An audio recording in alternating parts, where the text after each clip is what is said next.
ഒരുപാട് പയ്യന്മാരുമായിട്ട് പ്രേമത്തിലാകുന്നു. പക്ഷേ അവന്മാർക്ക് ആർക്കും ഇവളെ തൃപ്തിപ്പെടുത്താൻ പറ്റാത്ത ഏറ്റവും അവസാനം കിളവന്മാരുമായിട്ട് ബന്ധപ്പെടേണ്ടി വരുന്ന നായിക. അപ്പം നമ്മൾ ഇന്ന് കാണാൻ പോകുന്നതെന്ന് വെച്ചാൽ യങ് ആൻഡ് ബ്യൂട്ടിഫുൾ എന്ന് പറഞ്ഞ 2013 റിലീസ് ചെയ്ത സിനിമയാണ്. അപ്പം നമുക്ക് നേരെ വീഡിയോയിലേക്ക് പോകാം. ഈ സിനിമയോടൊപ്പം നമ്മളെ കാണിക്കുന്നത് ഇസബൽ എന്ന് പറഞ്ഞ ഈ സിനിമയിലെ നായികനെയാണ്.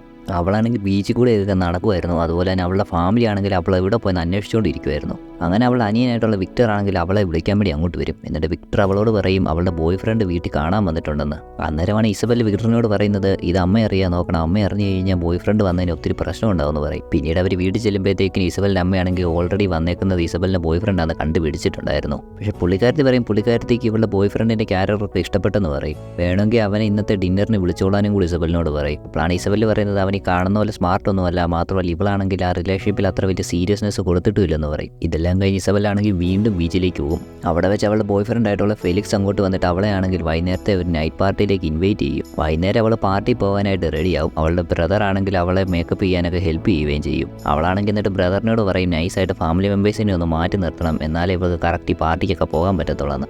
അങ്ങനെ ഒരു വിധത്തിൽ ഇവളാണെങ്കിൽ പാർട്ടി ചെല്ലും. പിന്നീട് അവളും ഫെലിക്സും കൂടെ ഒരുപാട് അവിടെ ആഘോഷിച്ച് നടക്കുകയൊക്കെ ചെയ്യും. ഇച്ചിരി കഴിഞ്ഞാണ് അവർ വീണ്ടും ബീച്ചിലേക്ക് പോകുന്നത്. അവിടെ വെച്ചാണെങ്കിൽ പതി അവർ തമ്മിൽ അവിടെ കിടന്ന് ബന്ധപ്പെടാൻ തുടങ്ങും.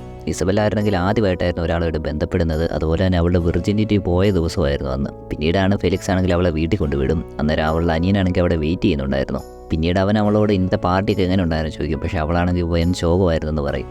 ഇതെല്ലാം കഴിഞ്ഞ് 2 ദിവസം കഴിയുമ്പോഴത്തേക്കിന് ഇസബലിൻ്റെ ബർത്ത്ഡേ വരും. എല്ലാവരും വളരെ സന്തോഷത്തോടു കൂടിയിട്ട് പാർട്ടി വെച്ച് ആഘോഷിക്കുകയും ചെയ്യും.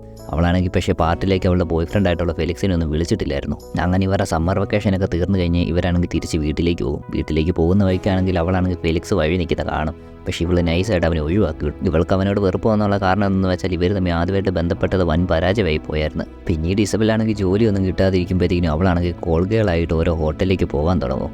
അങ്ങനെ ഇസബലാണെങ്കിൽ അവളുടെ ആദ്യത്തെ ക്ലയൻറ്റിനെ കിട്ടും. അതാണെങ്കിൽ പ്രായമായിട്ടുള്ള ജോർജ് എന്ന പേരുള്ള ഒരു വ്യക്തിയായിരുന്നു. അവനിവളെ കാണുമ്പോഴേ പറയും ഇവൾ ശരിക്കും എങ്ങും ബ്യൂട്ടിഫുൾ ഒക്കെയാണെന്ന് പറയും. അത് കഴിഞ്ഞ് അവർ തമ്മിൽ സംസാരിച്ചതിന് ശേഷമാണെങ്കിൽ പിന്നീട് ബന്ധപ്പെടാനും തുടങ്ങും. ഇസബലാണെങ്കിൽ ഈ പണിയാണെങ്കിൽ പിന്നെ സ്ഥിരമാക്കാൻ തുടങ്ങിയായിരുന്നു. അവൾക്കാണെങ്കിൽ ഇപ്പോൾ കിട്ടിക്കുന്ന പുതിയ ക്ലയൻ്റ് എന്ന് പറഞ്ഞ ഒരു ബിസിനസ്മാൻ ആയിരുന്നു. പക്ഷേ അവനാണെങ്കിൽ ഇവളെ ഒന്നും ചെയ്യുന്നില്ലായിരുന്നു. പകരം ഇവളെ കൊണ്ട് അവനെ ഓരോ കാര്യങ്ങൾ ചെയ്യിപ്പിക്കുമായിരുന്നു ചെയ്തുകൊണ്ടിരുന്നത്. അങ്ങനെ കാര്യങ്ങളൊക്കെ കഴിഞ്ഞ ശേഷമാണെങ്കിൽ അവനാണെങ്കിൽ ഇവൾക്ക് പകുതി പൈസ കൊടുക്കത്തുള്ളൂ. ഇവളെ അതിനെപ്പറ്റി ചോദിക്കുമ്പോഴത്തേക്കിനും അവൻ പറയും ഈ പൈസയ്ക്കുള്ളതൊന്നും അവൾ ചെയ്തു തന്നില്ലെന്ന് പറയും. അത് കഴിഞ്ഞ് ഇവൾ ചെറുതായിട്ട് ഉടക്ക് വരുന്ന പോലെ വരുമ്പോഴാണ് അവൻ പറയുന്നത് ഇതൊക്കെ ഇവളുടെ വീട്ടിൽ പറയും, അതുകൊണ്ട് മര്യാദയ്ക്ക് പൊക്കോളാൻ പറയും. ഇസബലിനാണെങ്കിൽ ദേഷ്യം വന്നിട്ട് പതിവ് ഹോട്ടലിൽ നിന്ന് ഇറങ്ങിപ്പോയി. വീട്ടിൽ വന്നു കഴിയുമ്പോഴാണ് ഇസബലിൻ്റെ അമ്മയാണെങ്കിൽ ഇസബലിനോട് അവരുടെ കൂട്ടത്തിൽ ഈ തിയേറ്ററിലേക്ക് വരാൻ പറയുന്നത്. പക്ഷേ ഇവൾക്കാണെങ്കിൽ മൂഡൊന്നും ഇല്ലെന്ന് പറഞ്ഞിരിക്കും. അന്നേരമാണ് അവളുടെ അമ്മ പറയുന്നത് ഈ പ്രായത്തിലൊക്കെ എൻജോയ് ചെയ്യേണ്ടത്, അതുകൊണ്ട് വരാൻ പറയും. അങ്ങനെ മനസ്സോടുകൂടി തന്നെ അവളാണെങ്കിൽ അവരുടെ കൂട്ടത്തിൽ അങ്ങോട്ട് പോകും. തിയേറ്ററിൽ ചെന്ന് കഴിയുമ്പോൾ ഇസബൽ കാണുന്നതെന്ന് വെച്ചാൽ അവിടെ ജോർജ് ഒരു പെൺകുട്ടിയോടെ നിൽക്കുന്നതായിരുന്നു. അങ്ങനെ ഓരോ ദിവസം കഴിയുന്തോറും ഇവളാണെങ്കിൽ ജോർജിനെ കാണുന്നത് കൂടി വന്നുകൊണ്ടിരുന്നു. പതിയെ എല്ലാ ദിവസവും ജോർജിനെ പോയി ഹോട്ടലിൽ മീറ്റ് ചെയ്യാൻ തുടങ്ങി.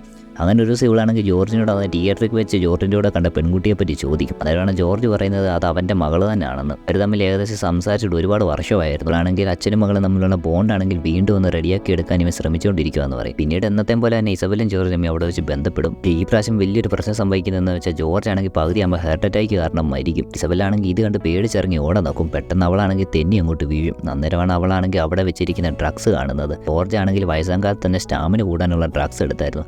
അത് ഓവർഡോസ് ആയതുകൊണ്ടാണ് അവൻ മരിച്ചെന്ന് അവൾക്ക് പിടികിട്ടും. പതിയെ പോലീസുകാർ ഇൻവെസ്റ്റിഗേഷനൊക്കെ വരും. അവർ ഈ ഹോട്ടലിലെ ക്യാമറ എല്ലാം ചെക്ക് ചെയ്ത ശേഷം ഇസബൽ എന്ന മുറിയിലുണ്ടായിരുന്നെന്നും അവളാണെങ്കിൽ ഒരു കോൾ ഗേളാണെന്നും പിടികിട്ടും. പതിയെ അവരാണെങ്കിൽ ഇസബലിൻ്റെ അമ്മയുടെ അടുത്ത് ഈ കാര്യങ്ങളെല്ലാം പറയും. ആദ്യം പുള്ളിക്കാരത്തി ഇതൊന്നും വിശ്വസിക്കത്തില്ലായിരുന്നു. പക്ഷേ എല്ലാ തെളിവുകളും CCTV ദൃശ്യങ്ങളും എല്ലാം കാണിക്കുമ്പോൾ അവർക്ക് പിടികിട്ടും. അത് കഴിഞ്ഞാണ് പോലീസുകാരാണെങ്കിൽ ഇസബലിൻ്റെ അമ്മയോട് പറയുന്നത് ഇസബൽ ഇപ്പം മൈനർ ആയതുകൊണ്ട് അവളെ ജയിലിടാനൊന്നും പറ്റത്തില്ല, അതോടെ തൽക്കാലത്തേക്ക് അവളൊരു വ്യക്തിമായിട്ട് കണ്ടിട്ട് വെറുതെ വിട്ടേക്കാന്ന് പറയും. പിന്നീട് പോലീസുകാരാണെങ്കിൽ ഇസബലിൻ്റെ അമ്മയും കൂട്ടിക്കൊണ്ട് വീട്ടിലേക്ക് വരും. അവിടെ വന്ന ശേഷം ഇസബലിൻ്റെ ലാപ്ടോപ്പ് നോക്കുമ്പോഴാണ് പിടികിട്ടുന്നത് ഇസബലാണെങ്കിൽ ഈ കസ്റ്റമേഴ്സിനെല്ലാം കണ്ടുപിടിച്ചുകൊണ്ടിരുന്ന ഒരു ഓൺലൈൻ സൈറ്റിൽ നിന്നാണ്. അന്ന് വൈകുന്നേരമാണ് ഇസബൽ ക്ലാസ് എല്ലാം കഴിഞ്ഞ് വീട്ടിലേക്ക് വരുമ്പോഴത്തേക്കും ഇസബലിൻ്റെ അമ്മ അവളെ അവിടെ ഇട്ട് കുറേ തല്ലും.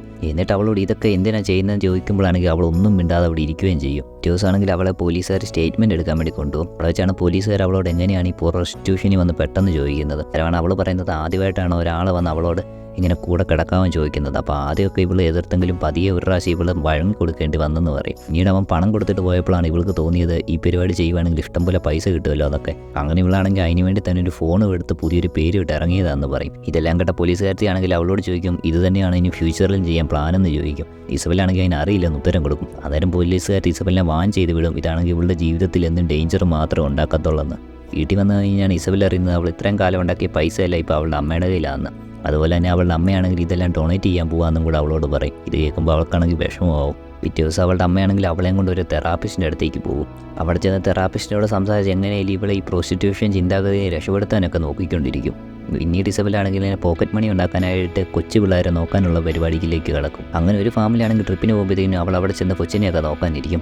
വൈകുന്നേരം വരുമ്പോഴത്തേക്കും ആ ഫാമിലിയുള്ള ഹസ്ബൻഡ് ആണെങ്കിൽ ഇവളെ കൊണ്ടുവിടാമെന്ന് പറയും. പുള്ളിയുടെ ഭാര്യയ്ക്കാണെങ്കിൽ ഇവൾ നേരത്തെ ചെയ്തുകൊണ്ടിരുന്ന വർക്കിനെ പറ്റിയൊക്കെ നല്ലപോലെ അറിയായിരുന്നു. അതുകൊണ്ട് തന്നെ പുള്ളിക്കാരത്തി പറയും അവൾ തന്നെ കൊണ്ടുവിട്ടോളാന്ന് പറഞ്ഞ് ഇസബലിനെ അവളിൽ കൊണ്ടുവന്ന് കൊണ്ടുവിടും. ഇസബല് വീട്ടിൽ വരുമ്പോൾ കാണുന്നത് അവളുടെ സ്റ്റെപ്ഡാഡ് അവിടെ ഇരിക്കുന്നതായിരുന്നു.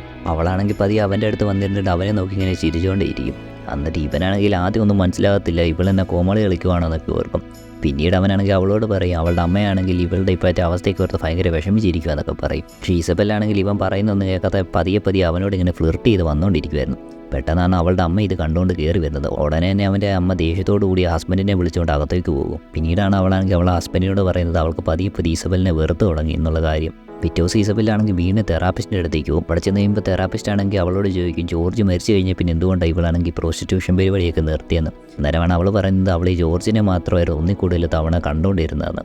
അതുപോലെ തന്നെ അവനാണെങ്കിൽ ഭയങ്കര കെയറും കാര്യങ്ങളൊക്കെ ആയിരുന്നു. അതുപോലെ സത്യം പറഞ്ഞാൽ ഇവളോട് വേറെ ആരും പെരുമാറിയിട്ടില്ല. അതുപോലെ തന്നെ ജോർജ് മരിച്ച ദിവസമാണെങ്കിൽ ഇവൾ ചെയ്തുകൊണ്ടിരുന്ന ജോലി വരെ വെറുത്തു പോയെന്ന് പറയും. പിന്നീട് നമ്മളെ കാണിക്കുന്ന ഇസബലാണെങ്കിൽ രാത്രി കൂട്ടുകാരെല്ലാം കൂടി ഒരു പാർട്ടി പോകുന്നതാണ്. പക്ഷേ അവൾക്കാണെങ്കിൽ ആ പാർട്ടി ഒന്നും ഇഷ്ടപ്പെടുന്നില്ലായിരുന്നു. അപ്പോൾ അതേ അവൾ മാറി നിൽക്കുമ്പോഴാണ് അവളുടെ പഴയ ക്ലാസ്മേറ്റ് ആയിട്ട് അവൾ അലക്സ് അങ്ങോട്ട് വരുന്നത്. അലക്സ് വന്നിട്ട് അവളെ ഇഷ്ടമാണെന്നോ അതുപോലെ തന്നെ അവളോട് ഒരു ഉമ്മ വെക്കാമെന്നും ചോദിക്കും. ഇസബൽ കുറേ നേരം ആലോചിച്ച് തിന്നിട്ട് പതിയെ അവൻ എസ് മറുപടിയായിട്ട് കൊടുക്കും. അങ്ങനെ അവരാണെങ്കിൽ പതിയെ പാർട്ടിയിലേക്കൊക്കെ വന്ന് ഡാൻസ് ഒക്കെ കളിച്ച ശേഷം പിന്നീട് സിറ്റി കൂടെ നടക്കാൻ തുടങ്ങും. അതെല്ലാം കഴിഞ്ഞ് ദിവസങ്ങൾ കടന്നുപോയി. ഇപ്പോഴാണെങ്കിൽ അലക്സും ഇസബലും തമ്മിൽ പതിയെ റിലേഷൻഷിപ്പിലായിരുന്നു. ഇത് സോ ആയിട്ട് ഇവിടെ എല്ലാ ആണുങ്ങളൊന്നും ചെയ്തുകൊണ്ടിരുന്ന പോലെ തന്നെ പതിയെ അലക്സുമായിട്ടും ബ്രേക്കപ്പ് ആവും. അവളാണെങ്കിൽ അവനെ ഒരിക്കലും സ്നേഹിച്ചിരുന്നില്ലെന്ന് പറഞ്ഞായിരുന്നു അവനോട് ബ്രേക്കപ്പ് ആയി പൊയ്ക്കൊണ്ടിരുന്നത്. പക്ഷേ യഥാർത്ഥ കാരണം എന്ന് വെച്ചാൽ ഇവൾക്കാണെങ്കിൽ ഒരാളിൽ തന്നെ ഇങ്ങനെ തങ്ങി നിൽക്കാനുള്ള ഒരു മൈൻഡ് ഇല്ലായിരുന്നു. ഇവൾക്കാണെങ്കിൽ എപ്പോഴും പല ആൾക്കാരെ മീറ്റ് ചെയ്യാനുള്ള ഒരു പ്രത്യേക എക്സൈറ്റ്മെൻ്റ് ഉള്ള ഒരു ക്യാരക്ടറായിരുന്നു. പിന്നീട് അവളാണെങ്കിൽ അന്ന് ഉപേക്ഷിച്ച് ആ ഫോൺ വീണ്ടും എടുക്കും. അവിടെ നോക്കുമ്പോഴത്തേക്കിനും ഒരുപാട് കസ്റ്റമേഴ്സിൻ്റെ മെസ്സേജ് അതിൻ്റെ അകത്തുണ്ടായിരുന്നു.